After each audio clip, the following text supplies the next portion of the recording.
in, everyone, to Spiritual Roots Podcast with me, Misty, where we talk about life, the magical, mundane, and everything in between. Thank you so much for being with me today. I greatly appreciate it.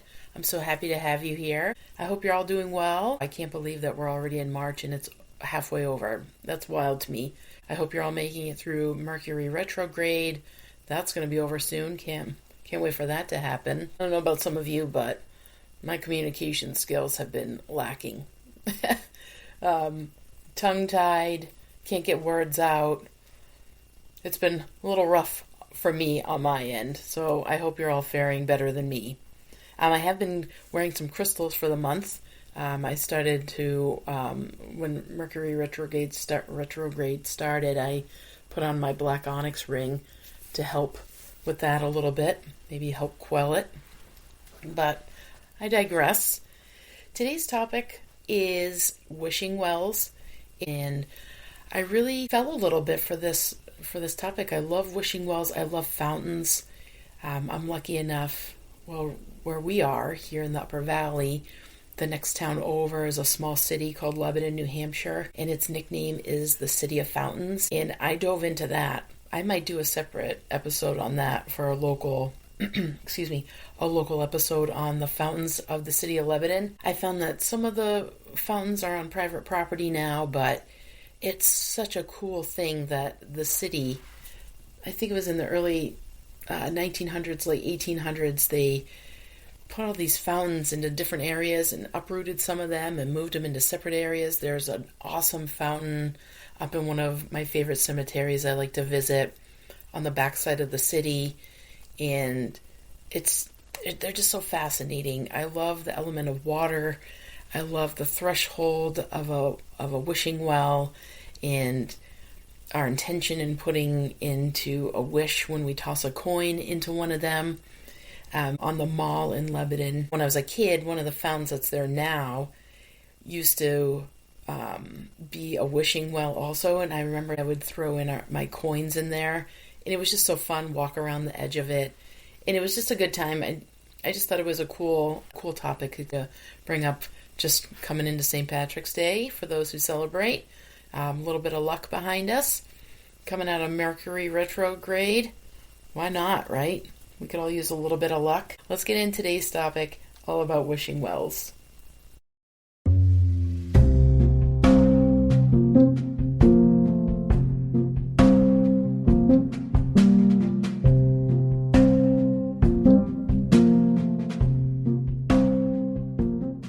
Water has always been a keeper of secrets.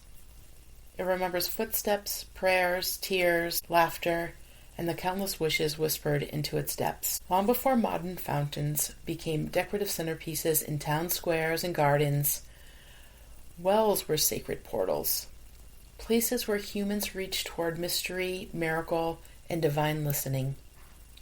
Today we're stepping into ancient magic of wishing wells, their folklore, their spiritual meaning, and the deities and spirits who have long been believed to dwell within them. Wishing wells began not as whimsical traditions, but as survival points and sacred sites.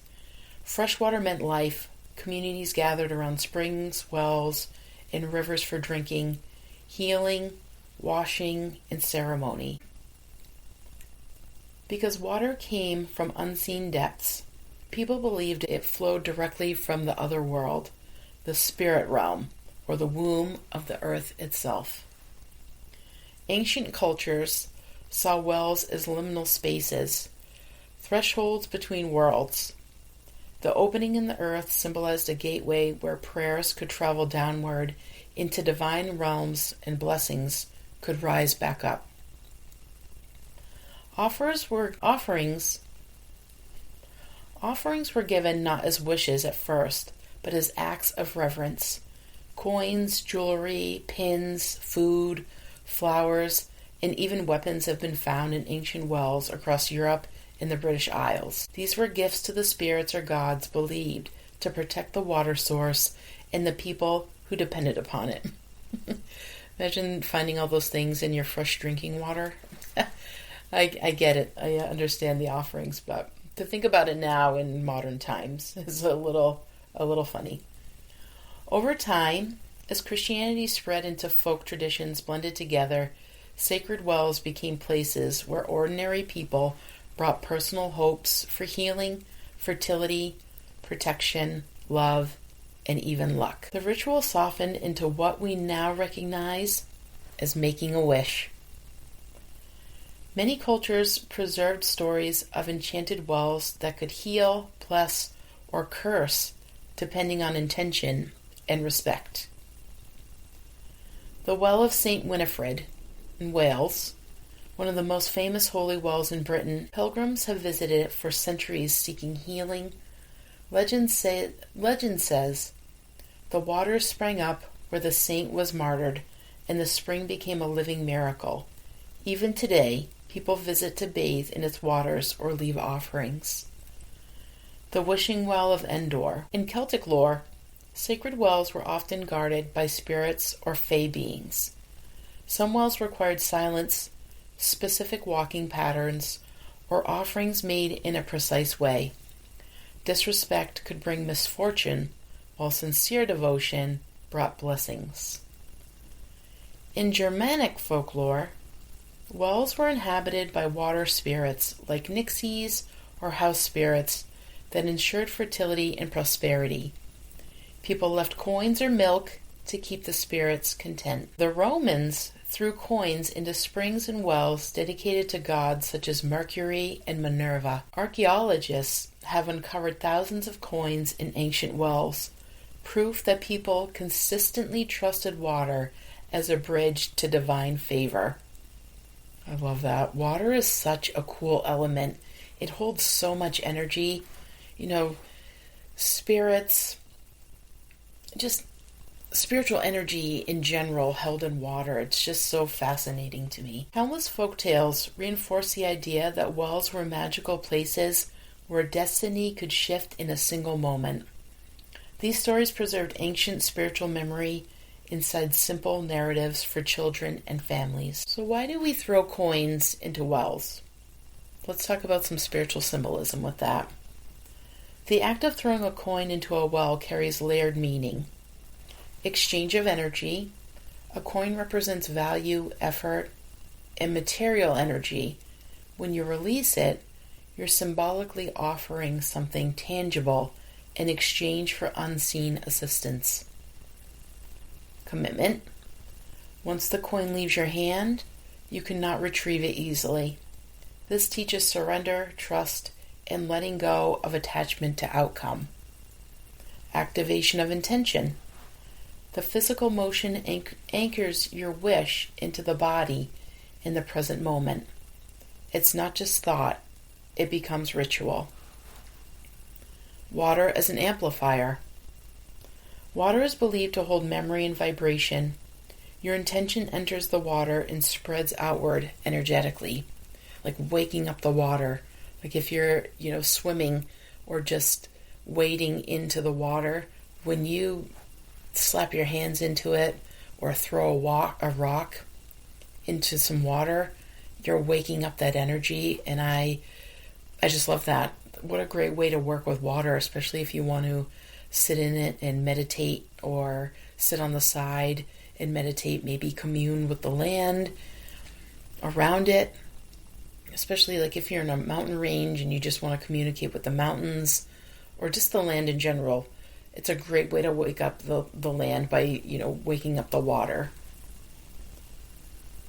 Many traditions also teach us making the wish silently, reinforcing the idea that sacred intentions are protected when kept private.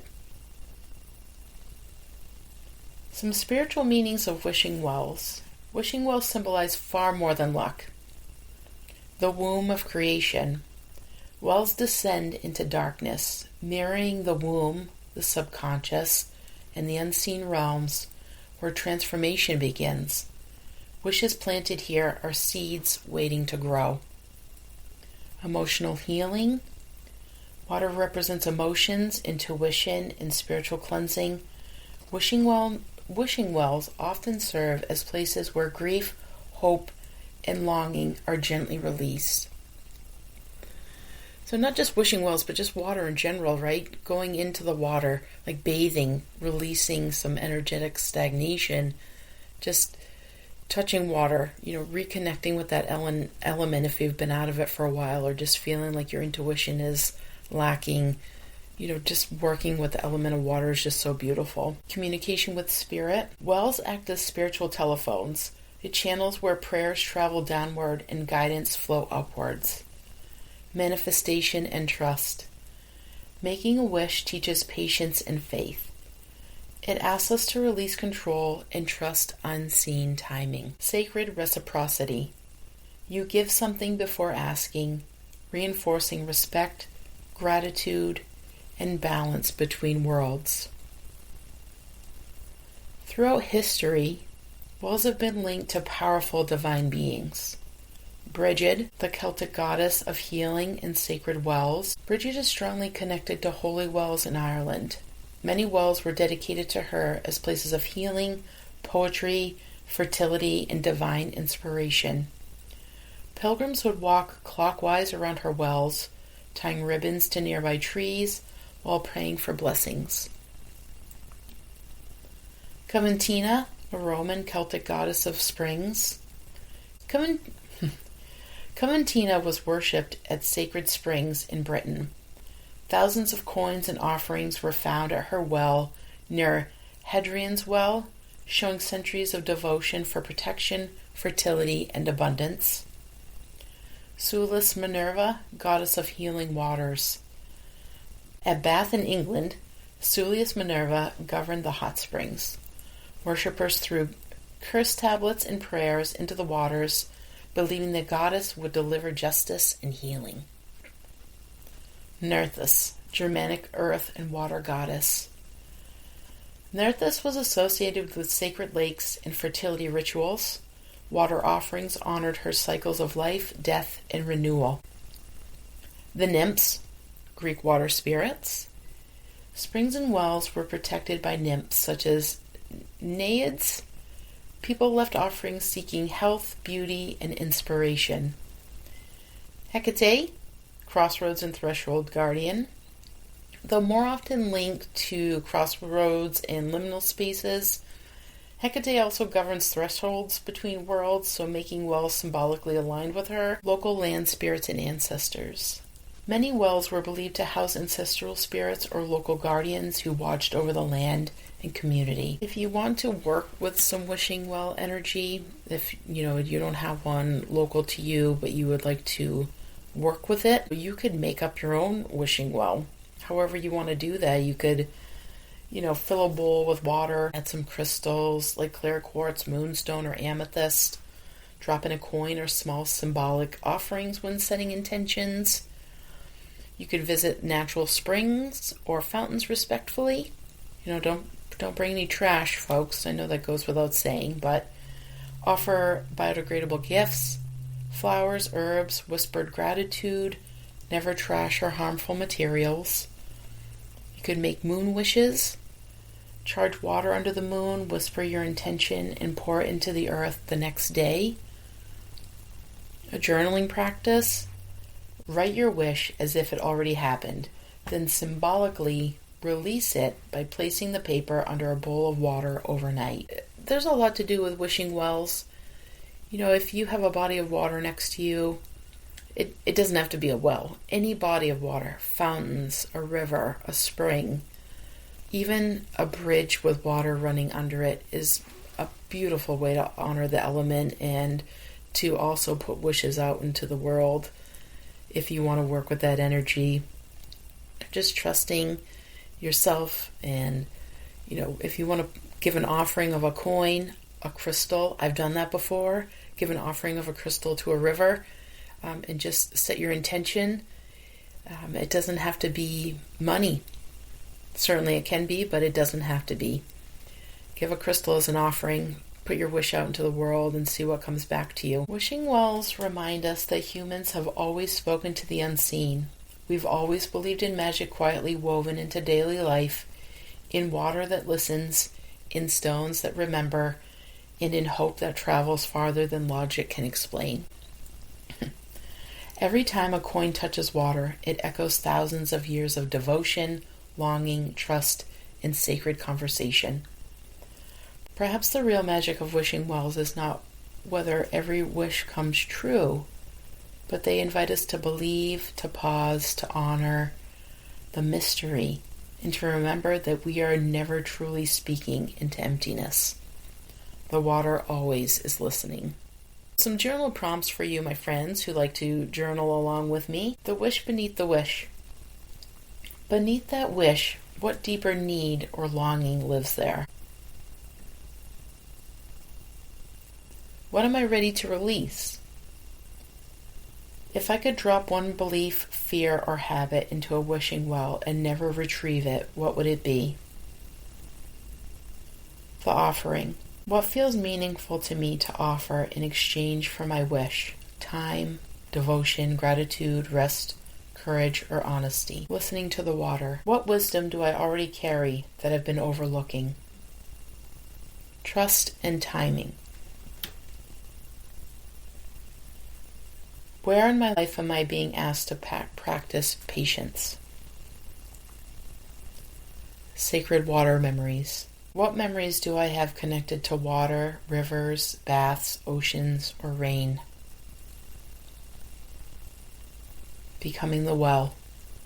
How can I protect my own energy while still remaining open and compassionate? The unspoken wish. If no one would ever read this, what wish would I finally admit to myself? That is all I have for you, my friends. I hope you all enjoyed this episode. I hope you got a little something out of it, as always. So grateful to be back. I hope you all have a great rest of your day. Have a great rest of your week. And thanks again, and take care. Thanks for coming along for the ride, travelers. If you're enjoying the show, please share, like, or leave a review wherever you listen to your podcast. You can find me on Facebook and Instagram, or come join me over on Patreon, where you'll get show updates and have early access to new episodes every Thursday. You can also find me on Buy Me a Coffee. If you have ideas for the show or would like to say hello, you can email me at spiritualroutespodcast@gmail.com. Please keep sharing the show so we can keep finding our spiritual roots together.